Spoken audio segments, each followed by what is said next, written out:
Assalamualaikum warahmatullahi wabarakatuh. Perkenalkan, kami dari kelompok 9 yang beranggotakan saya sendiri, Nurul Fitri, dan teman saya, Yuliatika Ningsih. Di sini kami akan membahas tentang analisis data menggunakan SPSS. Pertama akan dibahas oleh saya sendiri. A. Pengertian SPSS for Windows.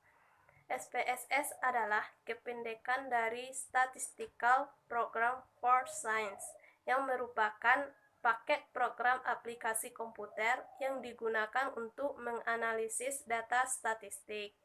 SPSS juga merupakan salah satu software yang digunakan untuk melakukan sebuah analisis data secara statistik, di mana hasil analisis tersebut menghasilkan berbagai macam jenis output yang dikehendaki atau sesuai dengan tujuan dari penelitian itu sendiri. Dengan aplikasi SPSS ini, kita dapat memakai hampir dari seluruh tipe file data dan menggunakannya untuk membuat laporan berbentuk tabulasi, grafik, dan diagram dari berbagai distribusi statistik deskriptif dan analisis statistik yang kompleks.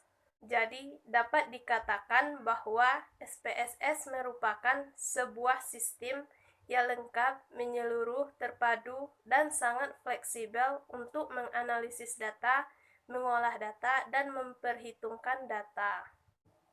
B. Kelebihan dan kekurangan SPSS. Adapun kelebihan dari SPSS sendiri adalah 1.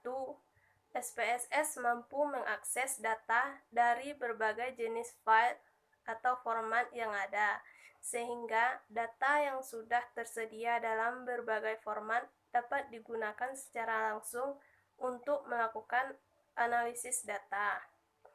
2. Tampilan data yang diberikan SPSS lebih informatif, sehingga mempermudah pengguna dalam membaca hasil yang diberikan. 3. Informasi yang diberikan lebih akurat. 4. SPSS sendiri cukup mudah digunakan, di mana pengguna tidak perlu mempelajari bahasa programming. B. Adapun kekurangan dari aplikasi SPSS ini sendiri yaitu 1. Pengguna program ini minimal harus mengetahui dasar dari statistik untuk bisa menjalankannya. 2. SPSS tergolong memiliki perkembangan yang cepat, sehingga kadang tampilan secara fisik berbeda dengan SPSS yang lama, dan user harus beradaptasi kembali dengan sistem yang baru. 3. User harus pintar-pintar memilih seri SPSS yang tepat untuk komputernya. 4. Terdapat banyak versi SPSS yang beredar, sehingga pemilihan SPSS harus sesuai dengan komputer yang digunakan. C. Windows pada SPSS for Windows.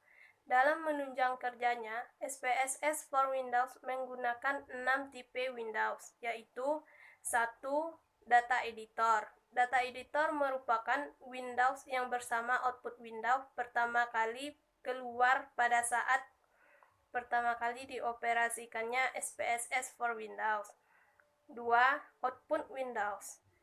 Output Windows adalah teks Windows yang merupakan media tampilan dari hasil proses yang dilakukan oleh SPSS prosesor. 3. Syntax Windows.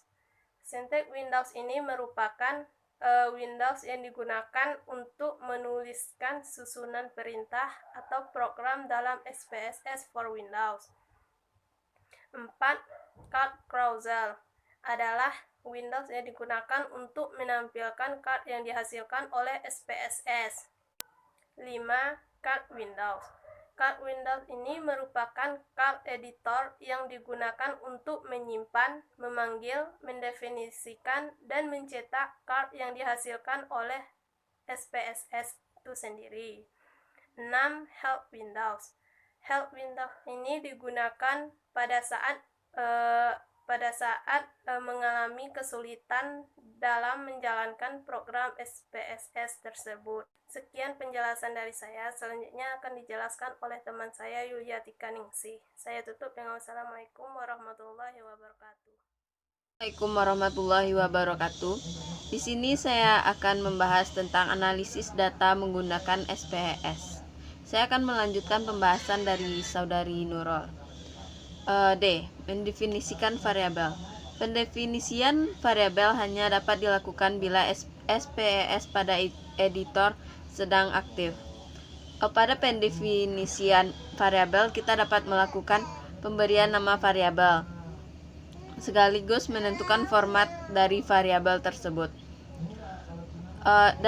Data view merupakan hasil dari pemberian nama atau pemberian variabel pada variabel view.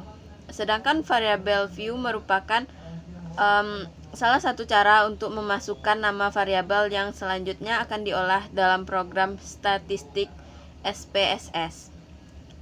Oleh karena itu, dalam memasukkan variabel di kolom variabel view, beberapa harus diperhatikan seperti nama variabel, tipe variabel, label variabel, missing value, dan format kolom. Selanjutnya SPSS for Windows.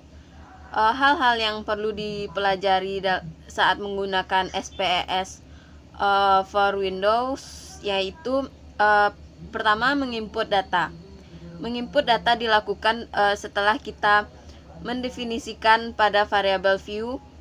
Caranya yaitu dengan mengisikan data sesuai dengan variabel yang telah ditentukan. Yang kedua, menyimpan file. Setelah melakukan pengisian data pada SPSS data editor, maka simpanlah dengan langkah berikut. Yang pertama, klik menu file, kemudian pilih save atau tekan alternatif F, kemudian S. Yang selanjutnya, beri nama file, misalnya beri nama file dan tekan OK. C. Selanjutnya, menghapus data. Menghapus data ada dua cara. Yang pertama, menghapus isi sel. Caranya, pilih sel yang akan dihapus isinya, kemudian pilih menu edit, kemudian pilih delete atau tekan delete pada tombol keyboard. Yang kedua, menghapus isi sel satu kolom atau variabel. Caranya, klik heading kolom atau nama variabel yang akan dihapus, kemudian pilih menu edit, kemudian delete atau tekan tombol delete pada keyboard. Yang C, menghapus isi sel satu baris atau cache. Caranya, klik nomor cache yang akan dihapus, pilih menu edit, kemudian pilih delete atau tekan tombol delete pada keyboard. Selanjutnya, mengopi isi data. Mengopi isi data ada tiga cara. Yang pertama, mengopi isi sel. Caranya, pilih sel atau sejumlah sel yang akan dikopi, kemudian pilih menu edit, kemudian pilih copy, pindahkan penunjuk sel pada sel yang akan dituju, pilih menu edit, kemudian pilih paste. Cara selanjutnya, mengcopy isi sel satu kolom atau variabel. Klik heading kolom yang akan di-copy, pilih menu edit, kemudian pilih copy, kemudian klik heading kolom yang akan dituju, kemudian menu edit, kemudian pilih paste atau cukup menekan Ctrl V.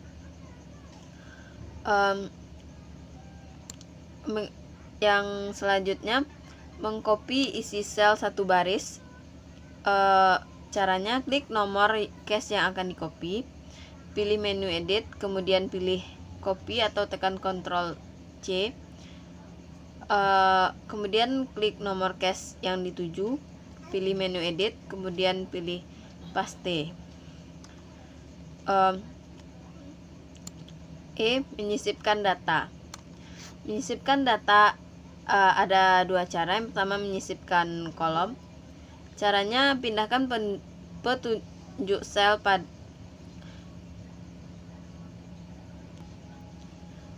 ada dua cara. Yang pertama, menyisipkan kolom. Caranya, pindahkan penunjuk sel pada kolom yang akan disisip. Klik menu data, kemudian pilih insert variabel atau cukup menekan alternatif D, kemudian tekan huruf V pada keyboard. Yang B, menyisipkan baris. Caranya, pindahkan penunjuk sel pada kolom yang akan disisip, kemudian klik menu data, kemudian pilih insert case atau cukup menekan alternatif D, kemudian tekan huruf I pada keyboard. Sekian pembahasan dari saya. Jika terdapat kesalahan, mohon dimaafkan. Saya tutup dengan wassalamualaikum warahmatullahi wabarakatuh.